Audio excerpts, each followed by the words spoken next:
Class 7। आज हम लोग ब्लॉसम इंग्लिश टेक्स्ट बुक से लेसन नंबर 11 द एक्स पढ़ेंगे, जिसे आर के नारायण ने लिखा है। द एक्स का मतलब आप लोगों सभी को पता ही होगा, जिसे हम लोग कुल्हाड़ी कहते हैं। इसके राइटर हैं आर के नारायण। आर के नारायण का पूरा नाम है रसीपुरम कृष्ण स्वामी नारायण। इस पैरा को हम लोग पहले रीड कर लेते हैं। Rasipuram Krishna Swami Narayan 1906 to 2001 was one of the foremost Indian writers in English. R K Narayan का ये पूरा नाम है रसीपुरम कृष्ण स्वामी नारायण। इनका बर्थ ईयर है 1906 और डेथ ईयर 2001 है। ये इंडिया के सबसे पहले राइटर हैं जिन्होंने इंग्लिश में कहानियाँ लिखी हैं, स्टोरीज़ लिखी हैं, नॉवेल्स लिखी हैं। He wrote many short stories and novels. उन्होंने बहुत सारी शॉर्ट स्टोरीज़ लिखा और नॉवेल्स भी। Some of his well known books are the man eater of Malgudi, the guide, the sweet vendor and the English teacher. उनका ये कुछ किताबों का नाम यहाँ दिया गया है जो बहुत ही वेल नोन है, मशहूर है। He was awarded Padma Bhushan इन 1964। 1964 में उन्हें पद्म भूषण के अवार्ड्स से भी नवाजा गया था। The present text is an edited version of his short story the x. और अभी जो प्रेजेंट टेक्स्ट है आप लोगों के बुक में दिया गया है, वो टेक्स्ट उन्हीं के शॉर्ट स्टोरी द एक्स का एडिटेड वर्जन है। मीन्स कि एक्स से ही कुछ उसका एडिट करके आप लोगों के टेक्स्ट में डाला गया, सिलेबस में, क्लास 7 के सिलेबस में। ओके, हम लोग यूनिट 1 स्टार्ट करते हैं। आप लोग अपने बुक से 104 देखिएगा। So let's read. Velan was perfectly contented and happy. Velan अपनी ज़िंदगी से बहुत ही सेटिस्फाइड था। कंटेंटेड मीन्स सेटिस्फाइड, मुतमईन था। एंड हैप्पी, बहुत ही खुश था। He demanded nothing more of life. और उसे अपनी ज़िंदगी से इससे ज़्यादा कुछ नहीं चाहिए था। As far as he could see, the people in the big house too seemed to be equally at peace with life. और जैसे कि वेलन देख पा रहा था कि जिस घर में वो वेलन काम करता था, उस घर में लोग भी जो है बहुत ही मुतमईन थे, खुश थे, अपनी ज़िंदगी को बहुत ही पीसफुली गुजार रहे थे। One saw no reason why these good things should not go on and on forever. और पता नहीं क्यों ऐसा क्यों होता है कि गुड थिंग्स जो है, ज़िंदगी में अच्छी चीज़ जो है, वो हमेशा क्यों नहीं कंटिन्यू करते। But that peeped around the corner. लेकिन दैट जो है वो पीप्ड कर रहा था, मीन्स झाँक रहा था उस घर के किसी कोने से। One mid night he was awakened and told that the master was dead. एक आधी रात को उसे उठाया गया और उससे कहा गया कि उसका मास्टर जो है वो डेड कर गया है। What is to happen to the garden and to me? The sons are no good, he thought at once. Velan के दिल में ये ख्याल आता है कि अब उसका क्या होगा और उसके गार्डन का क्या होगा, क्योंकि उसके मास्टर के 2 बेटे थे और दोनों ही अच्छे नहीं थे। And his fears proved to be not entirely groundless.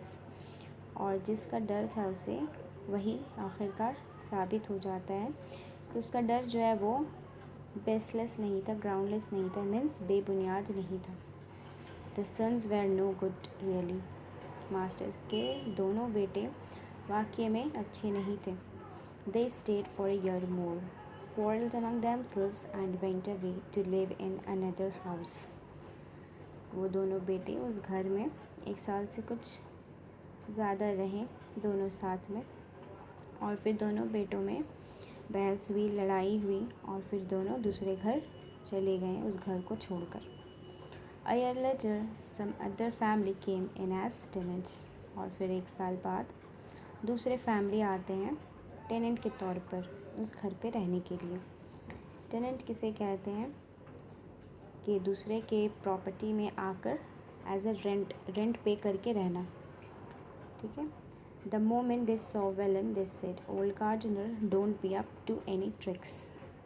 जैसे ही वेलन को वो टेनेंट्स देखते हैं तो कहते हैं वेलन से कि बेचारे गार्डनर, तुम हम लोगों से ज़्यादा ट्रिकी नहीं होना, हम लोगों से ज़्यादा होशियारी नहीं करना।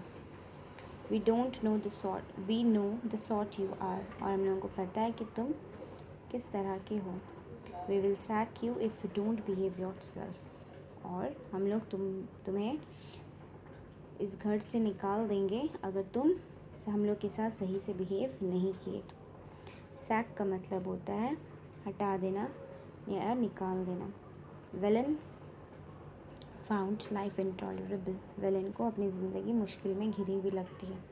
This people had no regard for a garden, इन लोगों को गार्डन का भी कोई फ़िक्र नहीं होता है।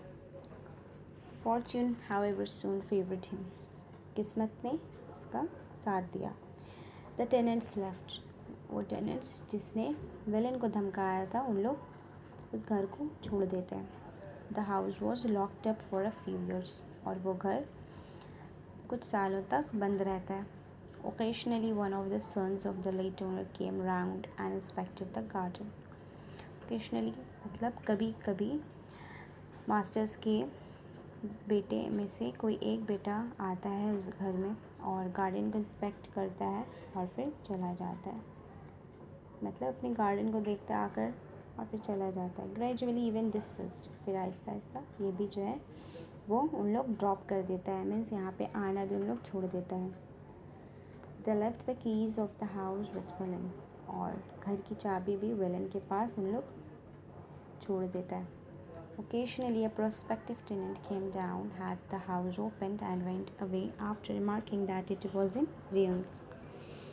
और कभी कभी कुछ प्रोस्पेक्टिव टेनेंट आते वहाँ। प्रोस्पेक्टिव टेनेंट का मतलब होता है, टेनेंट का मतलब मैंने भी बताया, प्रोस्पेक्टिव मतलब कि जो टेनेंट वहाँ पे रहने के लिए आते, ठीक है, उन लोग आते, घर को देखते, घर को खोलते और फिर उन लोग उस घर को ये कहकर छोड़ कर चले जाते कि वो घर जो है बिल्कुल डिस्ट्रॉय हो चुका है। ruin का मतलब होता है destroy. A year later another tenant came and then another and then a third, फिर एक साल बाद टेनेंट आता है, फिर दूसरा टेनेंट आता है, फिर तीसरा टेनेंट आता है।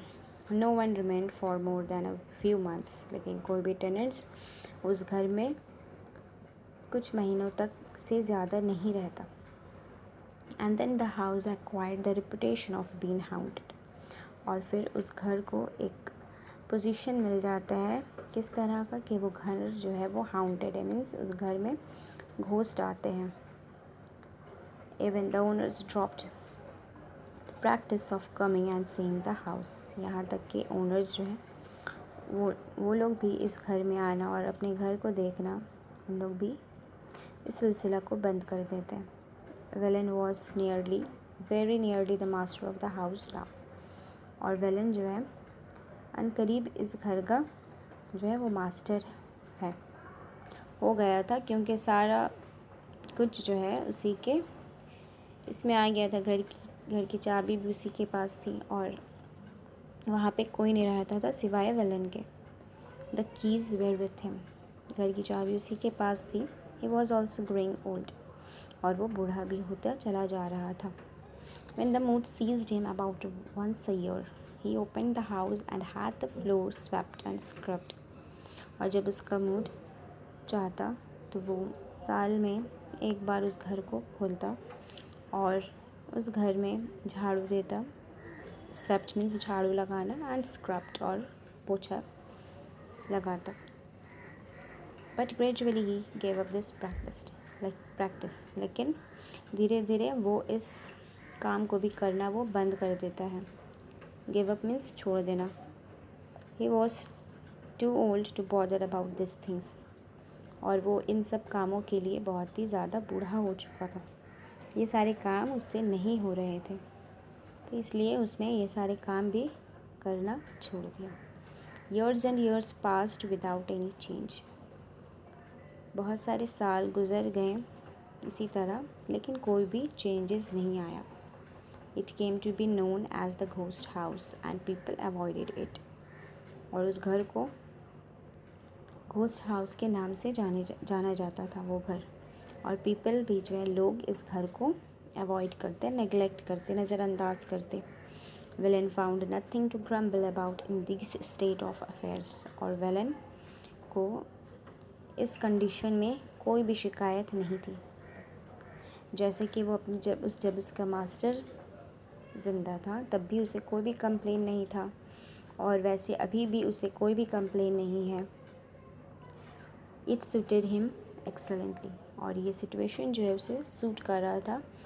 क्योंकि अगर उसके मास्टर के 2 बेटे अगर वहाँ पे रहते तो उन लोग जो है इसे वहाँ पे रहने नहीं देते, उस घर से निकाल देते, या फिर उन लोग इस गार्डन को भी जो है कट कर देते, ठीक है। या फिर जो टेनेंट आ रहे थे अगर उन लोग भी वहाँ पे रहते तब भी उसके साथ यही उन लोग बिहेव करते।